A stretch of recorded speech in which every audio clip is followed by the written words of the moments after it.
time served. All right, guys, let's talk about these Gators. So, big week, had the scrimmage. Billy Napier had a press conference with that swagger talking about the Gators ain't going away on the recruiting trail. I'm confident in the future. I'm confident in recruiting and this team getting better every year. I'm not worried about that. Now it's just time to buckle up and get ready to set expectations and see what he brings us in year one for this season and just support the program.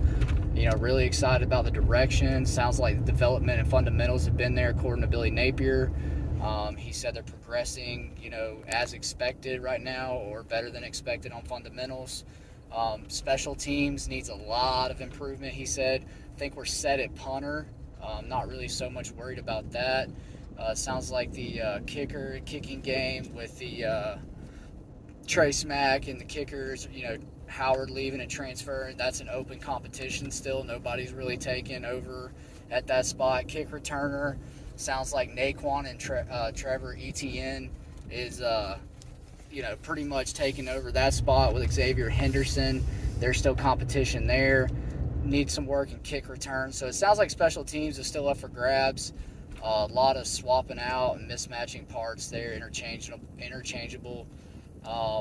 You got the walk-on kid from the spring game who everybody was kind of thinking took the job, hitting those big 40-yard field goals, but it sounds like Trey Smack came in and tightened things up there. I do think Trey Smack's going to end up being the day one starter until he loses the job. He's Billy's guy, so I think we'll roll with him until he proves otherwise, and then he'll swap him out. Sounds like the freshmen on this team, according to fall camp, are starting to step up in a big way, and Billy's not afraid to put true freshmen on the field. You got Devin Moore, who they're talking about seeing starter reps, trial by fire, basically. You got Trevor Etienne, who some sources are saying is actually second on the depth chart behind Naquan Wright. To me, that's a little disappointing after hearing how big of a spring Lingard had. But, this guy wasn't getting it done at Miami and really hasn't gotten it done in a while at Florida. I think he's struggling with the offense, pass pro, and blocking. I think those are his biggest weaknesses. I do think he'll get a chance to get the ball early on, being an older guy. But, man, I don't think ETN, he's just showed up big time. He's looked good in those practice clips that I posted. He's short, stocky, Damian Pierce type of kid, man. I really think this kid's got an NFL future like his brother. Doesn't have the speed that some of the other backs have, like a Montrell Johnson or Lingard, but just shifty, stays on his feet. Sounds like Lingard has a problem getting tackled and being brought down too easy.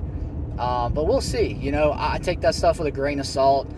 These beat writers get out here and put all kinds of stuff out from so-called sources, and you get to the season and you see where literally 80% of that was complete hot garbage. It just fluff pieces to get clicks, to get people to chime in, get people riled up, but half of it's garbage. So anyway, I'm still going to assume that it's Montrell Johnson, Lorenzo Lingard, Naquan Wright, and Trevor Etienne in fourth right now. Until I see otherwise, that's what it was in the spring. I know Naquan's back, but Naquan to me was never that impressive. He's great at catching the ball in the backfield, hitting a wheel route, something like that. He's going to be utilized this year, and he's going to do well, but I still think he's the third guy in that room.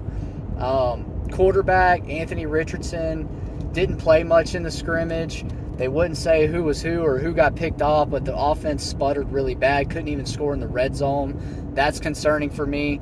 But with the caveat that the defense is always ahead in camp, until the season starts. The defense usually is always winning, and that was the case last year. Even with the terrible defense we had, it sounded like the defense was winning in camp all the time. I think it's set up more advantageous to the defense. But yeah, they picked the quarterbacks off twice. Trey Dean even admitted so in his press conference. They've had some bright spots. It looks like the wide receivers starting to build some depth, starting to step up and make some plays. They had a good practice the other day. Trent Whitmore had a big practice. Haven't heard much about him. He made a nice grab, adjusting his body to the sideline and coming back in with it. So those guys are stepping up. It sounds like Jack Miller did well in the scrimmage, but he had a pick too. Sounds like all the quarterbacks had a pick. So again, like I said, Napier said the offense did not perform to expectations, but he wasn't overly concerned about it. I do think the passing game's going to struggle a little bit this year. We've always talked about that, with the weakness at wide receiver. I think our running game is going to be extremely strong and do extremely well. There's no tackling. There's non-contact jerseys on a lot of these guys right now. Ethan White's back full go. Offensive line's 100% healthy right now. We are ready to roll. Running back's healthy, quarterback's healthy, wide receiver except for Ricky Purcell. He's going to be game one 100% healthy by the time September starts. Might be a little rusty. I think they need to try to get him back that last week and at least get him full go reps the week of game prep, and he should be good because we need his threat at the slot in order to compete against Utah, in my opinion, because there's just nobody there with his skill set. So as far as offensive line, they've developed depth at the 6th, 7th, and 8th spot. Sounds like we're feeling pretty good about our top 8. Austin Barber's really stepped up. He was pretty underrated. High-level 3-star kid, but pretty underrated coming out of high school. Under the radar, not underrated. He had a reasonable ranking. But, again, I think he's going to be somebody in the future that's our starting tackle. Tarquin's had a nice spring at right guard. Sounds like he's really progressed well and stepped up. I love having 2 offensive line coaches. It gives them more time to go over, fundamentals, get more reps in, be more hands-on with each player. This offensive line really needed that after the struggles of the last few years. Heck, I don't know, it feels like last decade, but last several years. So spring practice so far has really gone well. We've stayed really healthy, not a lot of injuries. And the defensive side has excelled, obviously. Jervon Dexter's just a man-child out there. He's just throwing people around. He's won almost every rep he's had in one-on-ones versus the offensive line. Nobody on the line's been able to handle him anywhere he's lined up at. So that's big, big, big positive news for this defensive line. Sounds like a lot of young guys. Sounds like we got a lot of depth at the rush-in spot between Cox and a lot of these younger guys. The Lakeland kid, Lloyd Summerall, sounds like he's put some weight on. I mean, Mamilian, Justice Boone, these kids are stepping up. I think we're loaded at the rush-in position. I even think strong side defensive end, Tyreek Sapp, we heard a lot of good things about him in the spring. I feel like he's somebody who's under the radar that's just not being reported on much, but I have a feeling he's going to have a massive, massive season, which is going to allow Jervon Dexter to play at the true tackle spot. I really don't want to see him at a rush end. We've got plenty of those guys. I want to see Jervon at strong side end and defensive tackle, flip-flopping like Zachary Carter did a little bit. But I think he's going to be much better at it. I could see Jervon, racking up 7-8 sacks this year. Even at the tackle spot, I could see him getting over 8 sacks, like a sack a game. Just based on the power of that kid alone. I mean, he's just so explosive. Defensive back, sounds like those guys have done really, really well. Trey Dean's really stepped up and progressed a lot. Like I said, he had a couple picks. Rashad Torrance has really matured. He's a true vocal leader on the team. He's really communicating well with the rest of those guys in the back end, helping coach those young guys up. So probably some of the guys that, have surprised me again was like Devin Moore, defensive line, Justice Boone's names popped up a lot recently.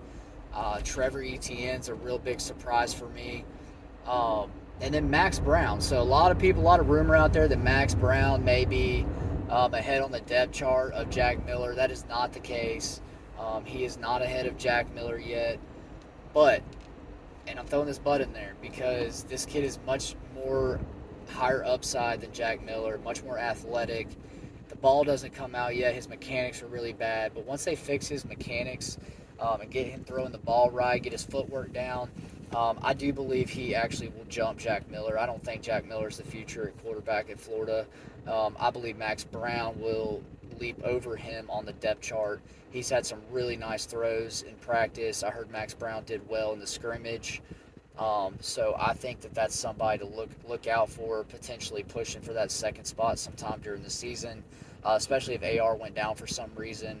I can see the leash being really, really short for Jack Miller. I know Napier likes to instill a lot of confidence in these guys, but I don't necessarily buy into all of it. I think a lot of that's just coach speak.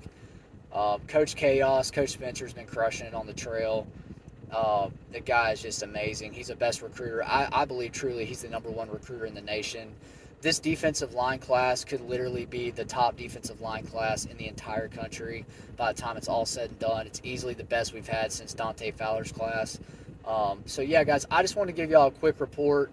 I haven't heard anything on Caleb Douglas. That was another wide receiver that I forgot to mention, but I haven't heard anything on him really in practice. So that's a little disappointing. I was kind of hoping he might be somebody who could surprise and come in and contribute right away. Oh, sorry. Rewind.